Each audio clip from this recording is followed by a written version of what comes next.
तो टॉपिक है experimental study of photoelectric effect.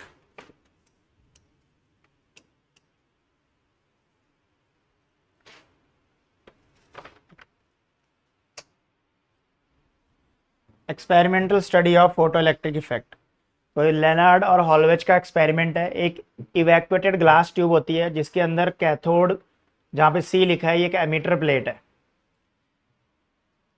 Emitter plate पे नेगेटिव पोटेंशियल होता है, माइनस से जुड़ा हुआ है, और ये एनोड है, कलेक्टर प्लेट, जिसको पॉजिटिव से जोड़ा हुआ है बैटरी से। अब होता क्या है, ये सोर्स है, सन है, मतलब जहाँ से यूवी रेडिएशन आती है, तो यहाँ से यूवी रेडिएशन इस पे फॉल करती है। क्वार्ट्ज विंडो फिल्टर करता है उन रेडिएशंस को, एक सुटेबल फ्रीक्वेंसी की रेडिएशन यहाँ से एंटर करती है। जैसे ही मेटल पे पड़ेगी वैसे ही मिनिमम एनर्जी जब इसको मिलेगी, मेटल को मिनिमम एनर्जी मतलब वर्क फंक्शन, तो जब इसको मिनिमम इतनी एनर्जी मिल जाएगी तो इलेक्ट्रॉन यहाँ से इजेक्ट होने स्टार्ट हो जाएंगे। इलेक्ट्रॉन निकलेंगे, एनोड किससे कनेक्ट है, प्लस से, तो पॉजिटिव प्लेट उसको अट्रैक्ट करेगी और ये यहाँ चले जाएंगे। इसके बाद ये माइक्रो एम्पियर में करंट, इन इलेक्ट्रॉन की वजह से जो करंट होता है उसको फोटो करंट बोलते हैं, और इन इलेक्ट्रॉन्स को फोटो इलेक्ट्रॉन्स बोला जाता है, और इनके करंट को बोला जाता है फोटो इलेक्ट्रिक करंट। अब इस एक्सपेरिमेंट में हमने क्या क्या लिखना है वो देखिए। It consist an evacuated glass quartz tube which enclose the photosensitive plate C and another metal plate A। उस क्वार्ट्ज विंडो का क्या काम होता है? A quartz window W is sealed on the glass tube which permit the ultraviolet light to irradiate the plate C। UV radiations को ही fall अंदर आने देगी। Electron emitted by the cathode, उस कैथोड से इलेक्ट्रॉन निकलने लग जाएंगे, and collected by the plate a called anode, और उसको कलेक्टर प्लेट भी बोलते हैं। The two electrodes are connected to the high tension battery. वो जो सी प्लेट है और जो ए प्लेट है उसको किससे जोड़ा गया है? बैटरी से। उसके बाद सीधा यहां से करेंगे, जो भी बस पोटेंशियल डिवाइडर अरेंजमेंट से कनेक्ट है, और वहां पे एक माइक्रोमीटर लगा हुआ जो कि इस फोटो इलेक्ट्रॉन को क्या करेगा? मेजर करेगा। अब ध्यान से सुनो, the while electrode A can be given a positive और negative potential with respect to C. A पे पॉजिटिव पोटेंशियल हो तो सी पे जो इलेक्ट्रॉन है वो इसकी तरफ क्या होंगे? अट्रैक्ट होंगे।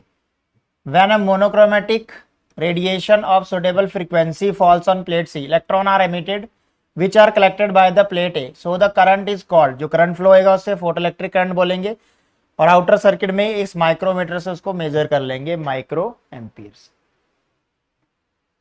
तो उस एक्सपेरिमेंट में ये सारा कुछ अरेंजमेंट हुआ।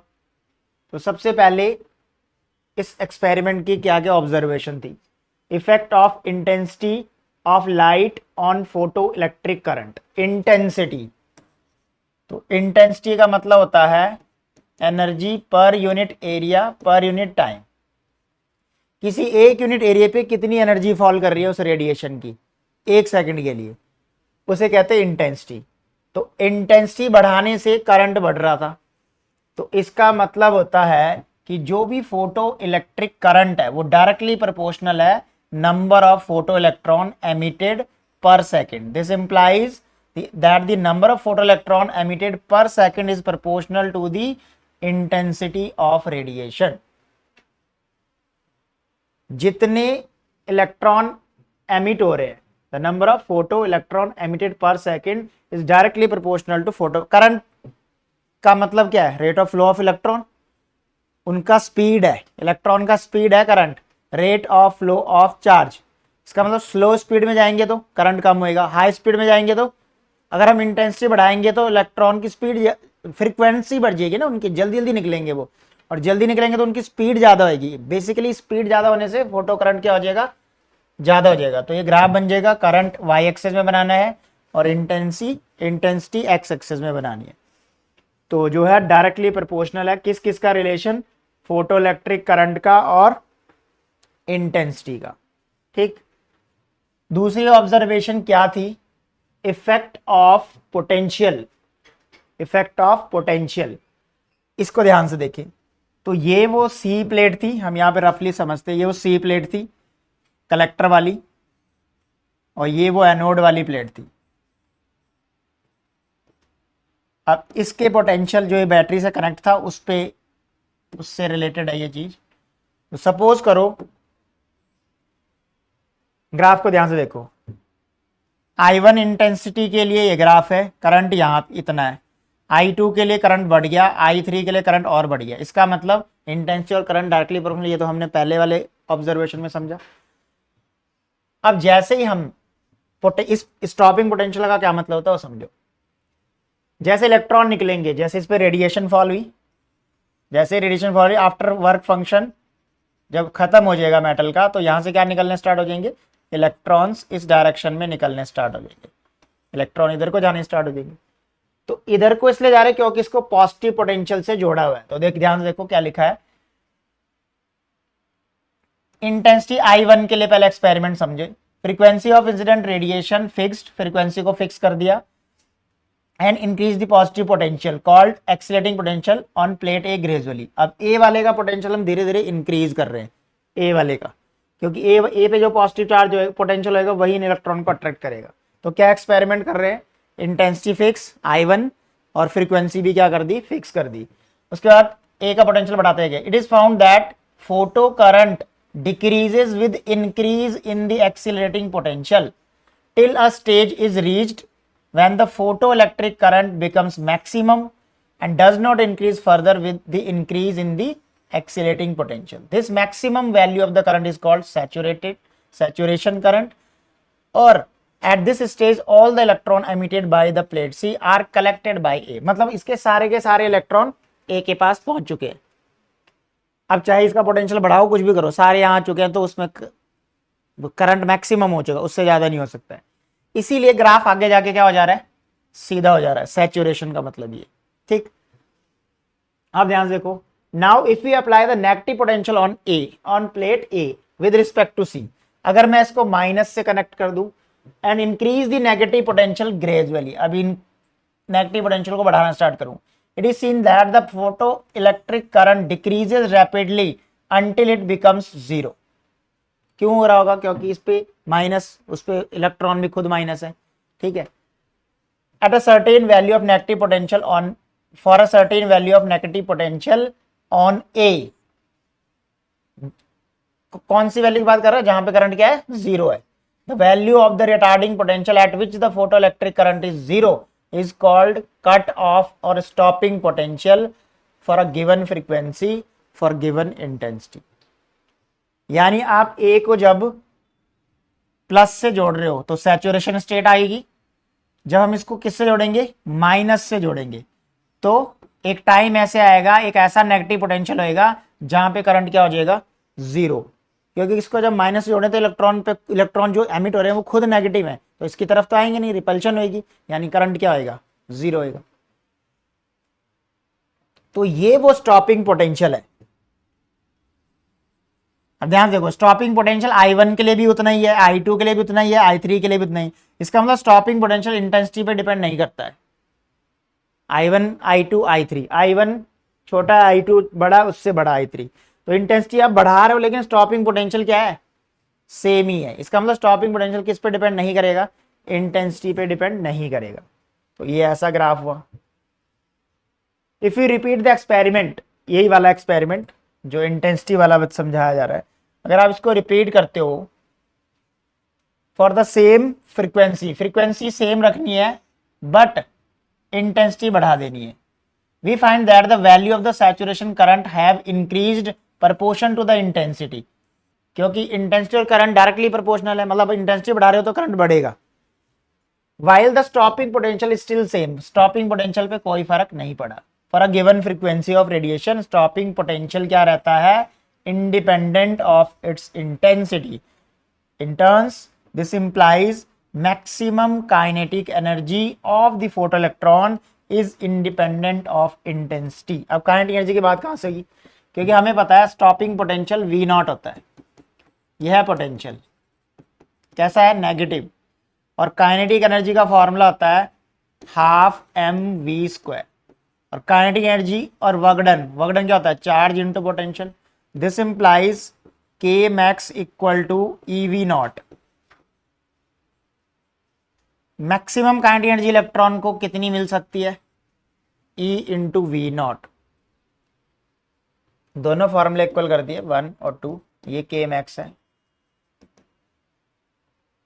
तो स्टॉपिंग पोटेंशियल क्या है, जहां पे करंट की वैल्यू क्या है, 0। किस पे डिपेंड नहीं करता है, इंटेंसिटी पे डिपेंड नहीं करता है। और क्योंकि ये इंटेंसिटी पे डिपेंड नहीं करता तो काइनेटिक एनर्जी भी इंटेंसिटी पे डिपेंड नहीं करेगी, क्योंकि ये दोनों इक्वल है, के मैक्स इक्वल टू EV0। एक और ऑब्जर्वेशन की इन्होंने, इफेक्ट ऑफ फ्रीक्वेंसी। इस पर पिछले वाले ग्राफ में फ्रीक्वेंसी को सेम रखा गया था, अब अगर हम फ्रीक्वेंसी को सेम ना रखें तो क्या आएगा। Now effect of frequency of incident radiation, effect of frequency of photoelectric effect, the intensity of incident radiation are at each frequency is adjusted in such a way that the saturation current is same in each time। क्या बोल रहा है कि intensity of incident radiation her frequency के लिए इतना ऐसे adjust कर रहे हैं कि सभी फ्रीक्वेंसीज के लिए सैचुरेशन करंट क्या आए, सेम आए। ठीक है। A positive potential, when a plate A पे जो पॉजिटिव पोटेंशियल देंगे तो ही करंट फ्लो होगा। The potential on the plate A is gradually reduced to 0 then increased in the negative direction till stopping potential is reached। this experiment is repeated with the radiation of different frequencies। क्या बोला जा रहा है, ध्यान सुनो। ν1 ये वाली frequency है, इसके लिए स्टॉपिंग पोटेंशियल क्या है, V माइनस V01। सेकंड के लिए, थर्ड के लिए, सबके लिए स्टॉपिंग पोटेंशियल मोर नेगेटिव होता जा रहा है। जैसे जैसे फ्रीक्वेंसी कौन सी बढ़ी है, ν3 बढ़ी है, ν2 उससे छोटी है, ν1 और सबसे छोटी है, तो मोर नेगेटिव क्या आ रहा है, V0। मोर नेगेटिव वैल्यू आ रही है इसकी, ग्राफ में देखिए।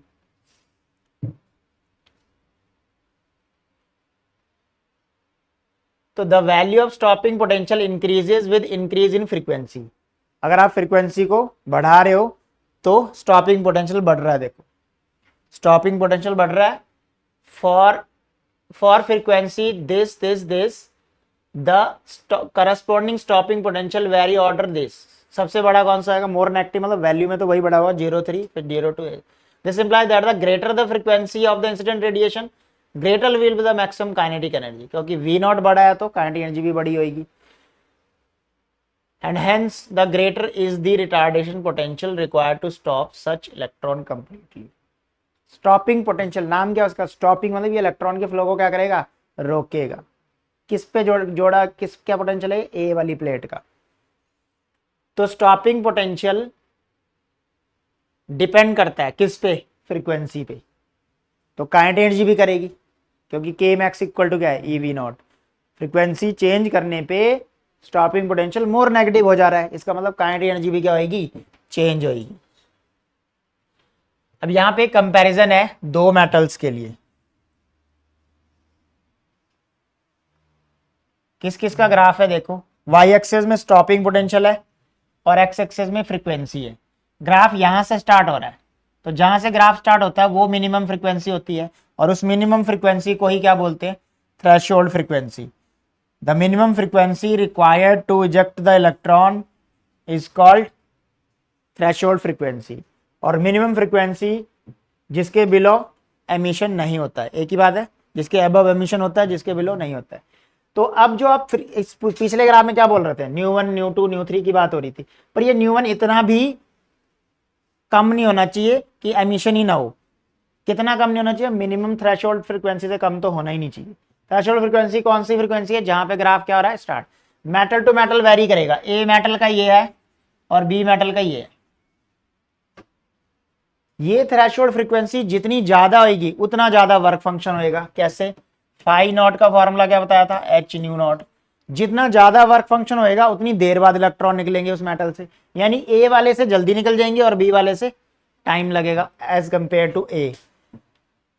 अब ध्यान से देखिए, तो इस ग्राफ के अकॉर्डिंग यहां नो एमिशन, इसके बाद एमिशन, इसके बाद एमिशन हुआ, तो इसको बोलते हैं न्यू नॉट। ये वाई एक्सेस में क्या है, stopping potential V naught. X axis में किसका ग्राफ है, न्यू फ्रीक्वेंसी का। ये जो थीटा होएगा वही ये थीटा होएगा। ये परपेंडिकुलर मान लो, ये वी नॉट है तो ये डेल वी नॉट मान लो, और ये क्या है,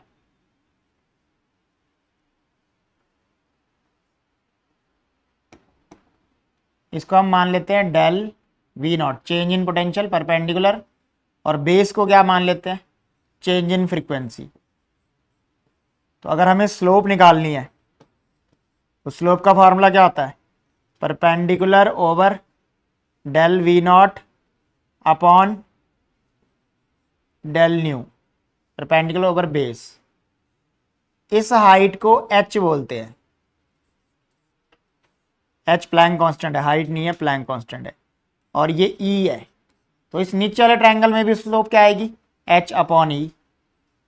तो नीचे वाले ट्रायंगल से slope I H by E, और ऊपर वाले से क्या I, del V not divide by del nu not. तो किसी भी ग्राफ की स्लोप क्या होती है इस केस में, इस तरफ दिस, ठीक है। अगर हमने स्लोप को ई से मल्टीप्लाई कर दिया तो प्लैंक कांस्टेंट आ जाता है। किसको देखो,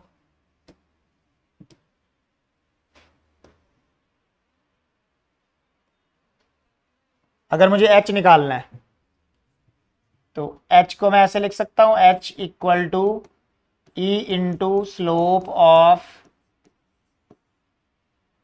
ग्राफ। तो प्लैंक कांस्टेंट की वैल्यू यहां से आती है, जो कि एक कांस्टेंट ही रहेगी, क्योंकि ये एंगल जो है वो कांस्टेंट है, स्लोप तो सेम ही है ना दोनों की, चाहे वो मेटल ए है चाहे मेटल बी है, क्योंकि स्लोप क्या है, H by E, H fix है और ई भी फिक्स है, तो दोनों का रेशियो तो हमेशा सेम ही आएगा। तो ये ऑब्जर्वेशन किया लेनार्ड और हॉलवेच के इस एक्सपेरिमेंट में, जिसमें इफेक्ट ऑफ इंटेंसिटी समझाया, इफेक्ट ऑफ इंटेंसिटी समझाया, पोटेंशियल, फ्रीक्वेंसी, इन्हीं पे बेस्ड ये लॉज है। पहला लॉ क्या है जो आपने ऑब्जर्वेशन की, for a given photosensitive materials the frequency of incident radiation below the above the threshold frequency, threshold frequency से ऊपर वाली फ्रीक्वेंसी की बात हो रही है। द फोटो इलेक्ट्रिक, पहला रूल वही है, फोटो इलेक्ट्रिक करंट किसके प्रोपोर्शनल है, इंटेंसिटी के, डायरेक्टली प्रोपोर्शनल। दूसरे वाले में क्या बताया गया है कि there is a certain minimum cut off frequency below which no emission take place. इसके अब देखो, ये वो मिनिमम फ्रीक्वेंसी, इसका how so ever high the intensity, intensity बढ़ाने से कुछ नहीं होएगा, अगर मिनिमम फ्रीक्वेंसी नहीं है तो एमिट नहीं होंगे, वो ये कट ऑफ फ्रीक्वेंसी है, थ्रेशोल्ड फ्रीक्वेंसी। थर्ड वाला point, kinetic energy of the photoelectron is directly proportional to frequency but independent of intensity, वही रूल। लास्ट वाला, ये प्रोसेस काफी फास्ट होता है, इंस्टेंटेनियस प्रोसेस होता है, नियर अबाउट 10⁻⁹ सेकंड के आसपास होता है। तो ये था law of photoelectric effect.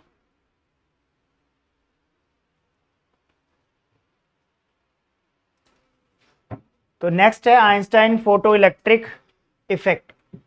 According to Einstein, इसने किस पे बताया, on the basis of Planck's quantum theory पे इसकी स्टडी थी, according to which the light radiation travel in the form of, देखो यहां पे आप, लाइट रेडिएशंस के अंदर एक डिस्क्रीट पैकेट्स होते हैं, एनर्जी के पैकेट्स होते हैं, इनको बोला जाता है फोटॉन्स। यानी जो रेडिएशन जिसकी फ्रीक्वेंसी तुम न्यू पढ़ रहे थे वो एक्चुअल में एक पैकेट की फॉर्म में ट्रैवल कर रही है, और एक पैकेट की एनर्जी है एच न्यू, और उस पैकेट का नाम क्या है, photon. The energy of the each photon, एक फोटोन की एनर्जी एच न्यू है, एच प्लैंक कांस्टेंट, न्यू जो है वो फ्रीक्वेंसी है। तो जो ये एनर्जी है इस मेटल पे जैसे ही पड़ेगी, ये रहा वो मेटल, जैसे ये रेडिएशन इस मेटल पे पड़ेगी, इस रेडिएशन के अंदर कितनी एनर्जी है, एच न्यू एक फोटोन के अंदर, और यह बहुत सारे फोटोन होंगे इसके अंदर। तो एक फोटोन इंटरेक्ट करता है एक इलेक्ट्रॉन के साथ, तो ये एच न्यू एक इलेक्ट्रॉन को एनर्जी मिली और ये एनर्जी एक इलेक्ट्रॉन को मिली, और कितनी एनर्जी मिली है एच न्यू। ये दो पार्ट में स्पेंड होगी, एक तो इस मेटल का वर्क फंक्शन खत्म होएगा, प्लस इस इलेक्ट्रॉन को काइनेटिक एनर्जी मिलेगी। इसी एनर्जी में से डिवाइड होंगी ये दोनों एनर्जी। एच न्यू कहां से आई, फोटोन की एनर्जी है जो रेडिएशन से आई है, तो वर्क फंक्शन को ओवरकम करने में फाई नॉट खर्च हो जाएगा, और बचा जो एनर्जी वो सारा का सारा काइनेटिक एनर्जी प्रोवाइड करेगा इस इलेक्ट्रॉन को। तो यहां से अगर मैं के मैक्स का फॉर्मूला निकाल लूं तो वो हो जाएगा H nu minus phi not.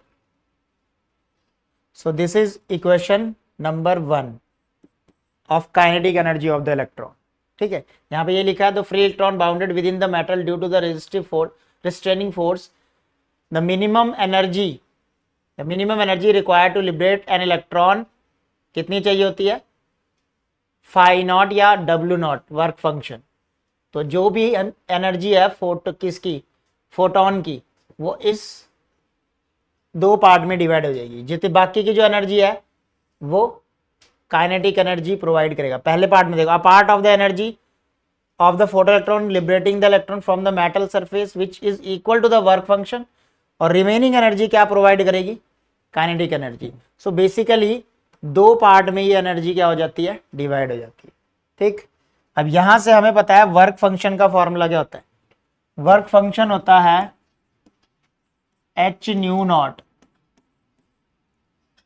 तो के मैक्स का फॉर्मूला हो जाएगा H nu minus new not, H common ले लिया मैंने, इसको बोल सकते हैं ई वी नॉट क्योंकि वोल्टेज के टर्म में, H nu minus new not kinetic energy के मैक्स का फॉर्मूला होता है ई वी नॉट। इसको नीचे ले आओ, वी नॉट के नीचे न्यू माइनस न्यू नॉट और एच के नीचे ई, इसी को क्या बोलते हैं, slope.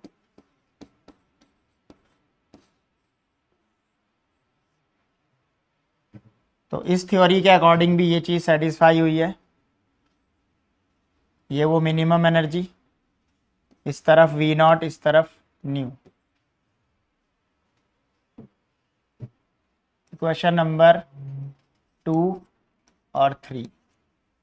So these are the Einstein photoelectric equations जो कि इलेक्ट्रॉन एमिशन के लिए आइंस्टाइन ने दी थी।